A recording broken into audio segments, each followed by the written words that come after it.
राजगड तालुक्यातील घेवंडे परिसरातून एक अत्यंत हृदयद्रावक आणि चटका लावून जाणारी घटना समोर आली आहे। शेतीला पाणी देण्यासाठी नदीपात्रात विद्युत मोटार बसवत असताना विजेचा तीव्र धक्का लागल्याने 2 सख्ख्या भावांचा पाण्यात बुडून मृत्यू झालाय। या घटनेमुळे निवी घेवंडे गावासह संपूर्ण राजगड तालुक्यावर दुःखाचा डोंगर कोसळला असून सर्वत्र शोककळा पसरली आहे। रविवारी दुपारी ही घटना घडली। निवी घेवंडे ग्रुप ग्रामपंचायतीचे माजी सरपंच दामाजी भाऊराव गायकवाड आणि त्यांचे बंधू दत्तात्रय भाऊराव गायकवाड हे दोघे गुंजवणी धरणाच्या फुगवटा क्षेत्रात आपल्या शेती कामासाठी गेले होते। शेतीला पाणी पुरवठा करण्यासाठी नदीपात्रात पाण्याची विद्युत मोटार बसवण्याचे काम ते करत होते। हे काम सुरू असताना अचानक विद्युत प्रवाह पाण्यात उतरला। विजेचा जोरदार धक्का लागल्यामुळे दोन्ही भावांचा तोल गेला आणि ते खोल पाण्यात पडले।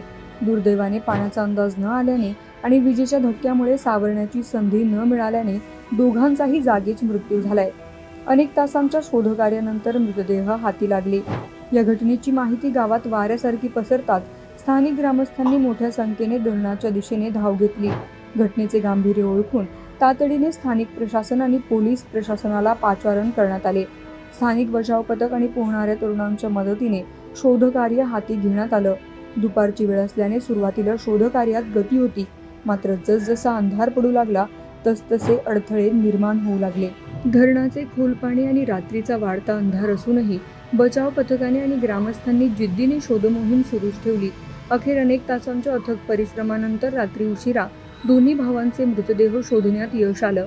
शोधमोहिमेदरम्यान घटनास्थळी उपस्थितांचे डोळे पाणावले होते। मृत दामाजी भाऊराव गायकवाड हे निवी घेवंडे ग्रुप ग्रामपंचायतीचे माजी सरपंच होते।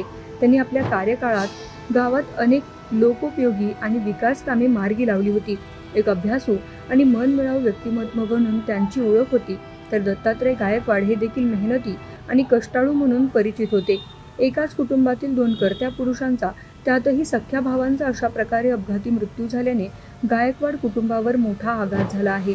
या घटनेमुळे राजगड तालुक्यातील राजकीय, सामाजिक आणि कृषी क्षेत्रात मोठी पोकळी निर्माण झाली आहे। शेतीची कामे करताना सुरक्षिततेचा प्रश्न पुन्हा एकदा ऐरणीवर आलाय। माजी सरपंचाच्या निधनाने घेवंडे गावाने आपला एक मार्गदर्शक गमावला असल्याची भावना ग्रामस्थ व्यक्त करतायत। संपूर्ण तालुक्यातून या घटनेबद्दल तीव्र दुःख व्यक्त केलं जात असून मृतांच्या पश्चात त्याच्या कुटुंबात शोक अनावर झाला आहे। शगुफ्ता शेख, लोकमत.com, पुणे।